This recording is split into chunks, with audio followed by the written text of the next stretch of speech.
Good morning बच्चों।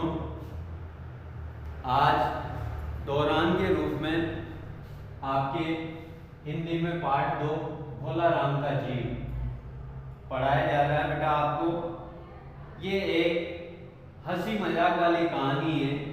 आप लोगों ने कक्षा में पहले इसे पढ़ा है। फिर एक बार मैं आप लोगों के सामने दौरान के रूप में बता दूं। इसे हरिशंकर परसाई जी इसके लेखक हैं। इन्होंने बहुत ही रोचक पूर्ण तरीके से ये कहानी आप लोगों तक पहुंचाई है। भोला राम एक सरकारी नौकरी करने वाला बाबू है, चपरासी है, जो कि अपनी सारी उम्र के दौरान जो आयु सरकारी विभागों में निर्धारित की जाती है, उस निर्धारित उम्र के दौरान वो रिटायरमेंट पर पहुंच जाता है। जब उसकी उम्र रिटायरमेंट तक पहुंचती है, तब वो अपने रिटायरमेंट की फाइलों को दफ्तरों तक पहुंचाता है, अफसरों तक पहुंचाता है, पर फिर भी उसकी जो है रिटायरमेंट की फाइल तैयार नहीं होती है और उसकी पेंशन चालू नहीं होती।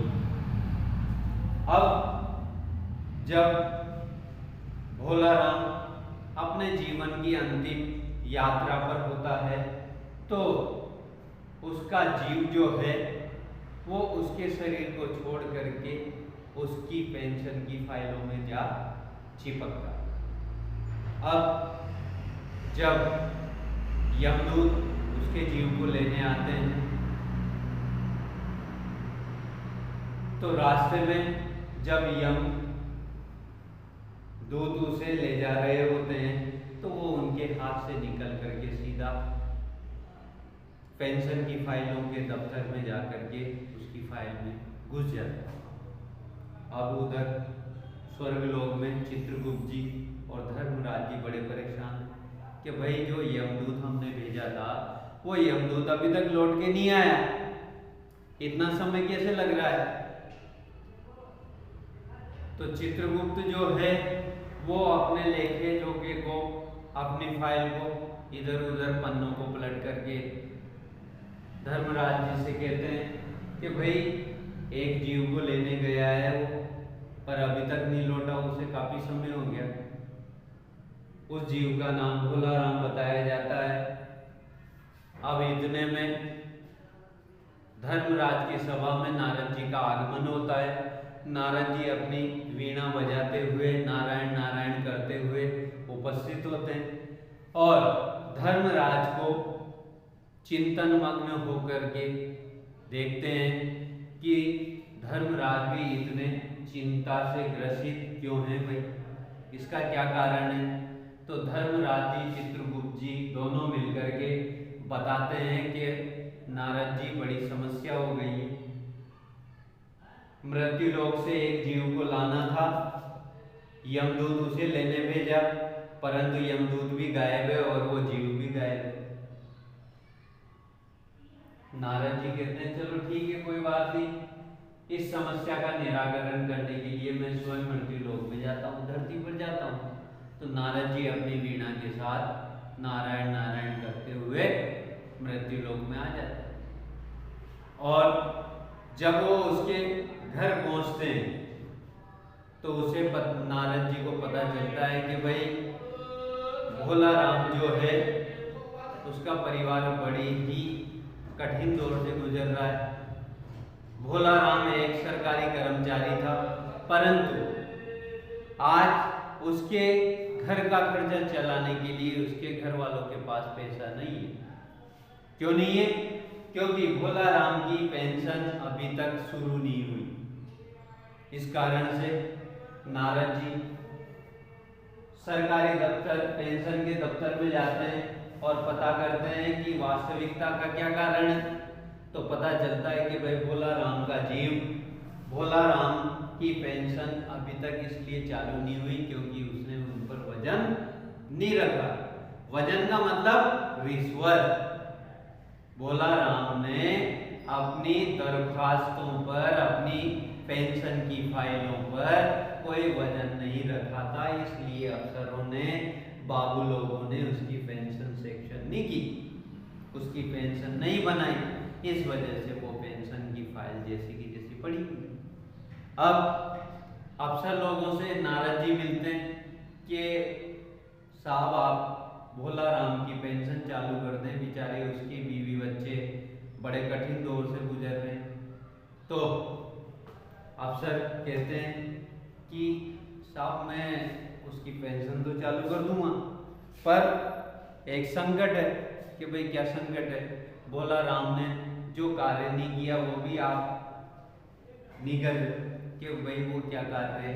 कि साहब भोला राम ने भी अपनी पेंशन की फाइलों पर जो है वजन नहीं रखा था, इस वजह से आप भी वजन नहीं रख रहे। आप यदि उसकी पेंशन की फाइल पर वजन रख दें तो उसकी पेंशन जल्दी ही शुरू हो सकती है। नारद जी समझे नहीं कि भाई वजन क्या होता है।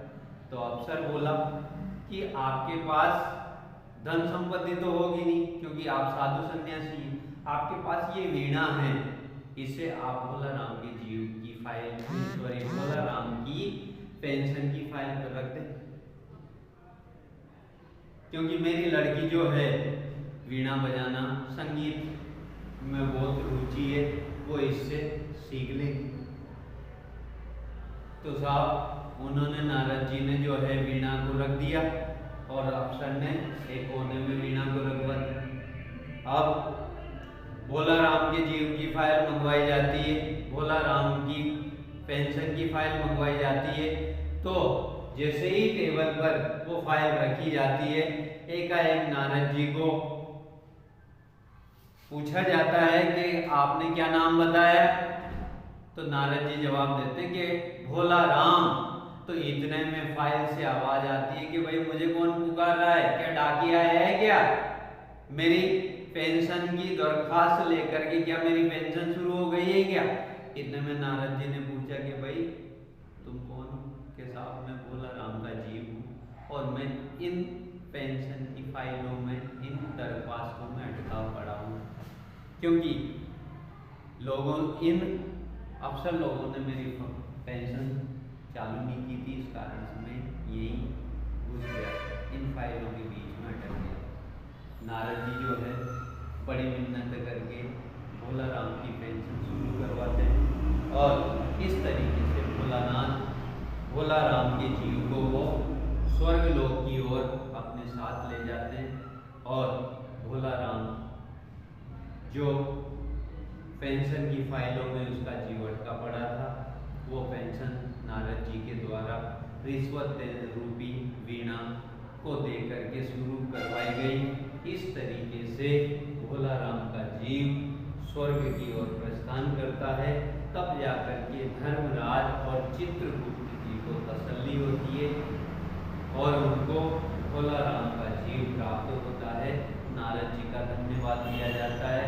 इसी तरीके से बेटा ये हंसी मजाक वाली कहानी है कि हरिशंकर प्रसाद जी ने जो है